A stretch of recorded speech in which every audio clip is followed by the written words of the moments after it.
News Andhra. Chintalapudi మండలం చింతలపూడిలో రైతులను దోచుకుంటున్న వరి విత్తనాల షాప్ యజమానులు.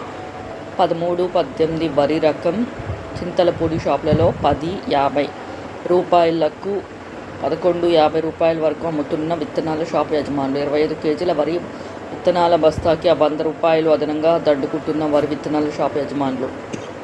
చింతలపూడి మండలంలో వ్యవసాయ మండల అధికారులు ఉన్నా సరే విత్తనాల షాపు యజమానులు ఇష్టానుసారంగా అమ్ముతున్న పరిస్థితి.